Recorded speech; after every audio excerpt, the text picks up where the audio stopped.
say, oh my gosh, thank you, Joe, for that introduction. After all the good things you said about me, I don't know if I can add anything. I'll have to make an effort. Well, when I first learned about the induction to this International Hall of Fame, in addition to being surprised, I had to wonder why. And of course, I was very honored. But it dawned on me also that I was born and really raised as international to begin with. My hometown back in Europe had a majority Italian population, with very strong Croatian and Slovenian minorities, and a very, very vibrant Jewish community. I went to schools both Italian and Croatian. And my family being Slovenian, I spent a lot of time, all the vacations in Slovenia and Croatia. But to explain a little bit better myself, maybe I can tell you a little short story that I remembered when I thought what to say. Quite a few years ago, Henry Precht, I'm sure some of you remember him, was president of the Cleveland Council on World Affairs, asked me to give a talk to his graduate seminar on international relations at Case Western Missouri University. Of course I agreed. I mean, you can't say no to Henry. And when I started talking in that class, naturally, I mean, they asked me, where did you come from? I had a heavier accent than now. And for a moment, I was going to tell them straight the name of my hometown in Europe. But then, you know, I'm a professor, what the no, you know. I said, dear graduate students, I'm not telling you, I'm going to give you a quiz. So here's the quiz. And I said, my hometown, the port city, old port city in Europe, on the Adriatic Sea, that over the years have been subjected to many radical changes. Number one, when I was born in 1925, that's quite a few years ago, there and lived there, it was part of Italy. After World War II, it became part of communist Yugoslavia, and that's why I'm here. Number three, after World War II, after the dissolution of that Yugoslavia in 1991, it became part of Croatia, as it is still now. But that's not all.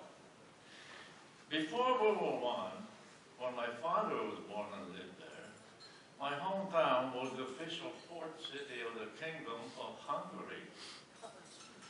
And it had a Hungarian government. My father went to Hungarian schools too. And last, not least in a sense, immediately after World War I, my town became, my hometown became a real bone of contention and dissension at the Versailles Peace Treaty after World War I. Italy and the newly established Kingdom of Serbs, Croats, and Slovenes were in contention. Both of them wanted the city. So the solution that was actually very strongly supported by President Wilson was to give it to neither, right? And form a small independent city-state. It made sense. However, it was never implemented.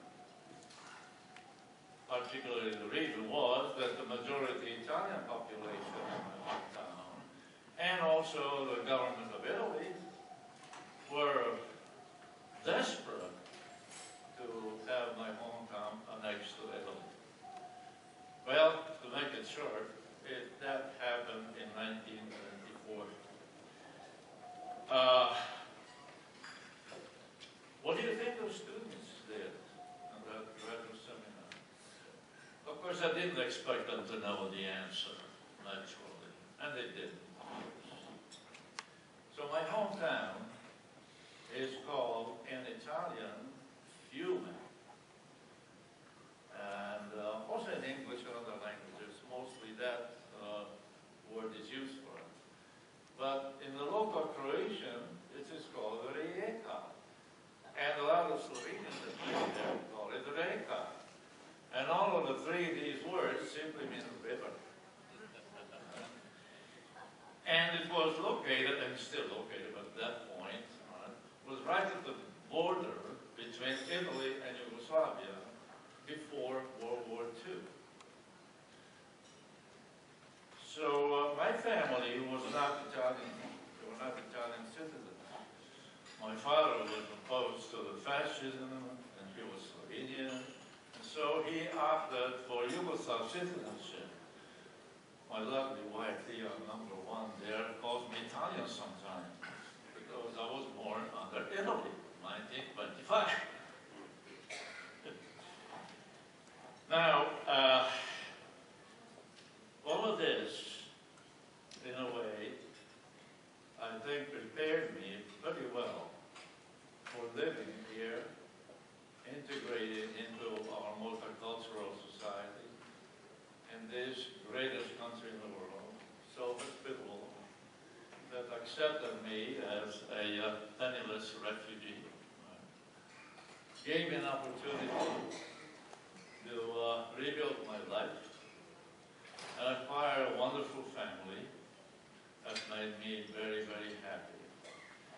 And I have to thank my lovely, talented, wonderful wife, Thea, who sits on table number one, and all of my relatives there, of course, and that my son Vladimir and his wife Dorcas, and daughter Julie, and her fiancé, Renato, and of course my wife's cousin that you all know, Carl Monday, and his wife Sandy.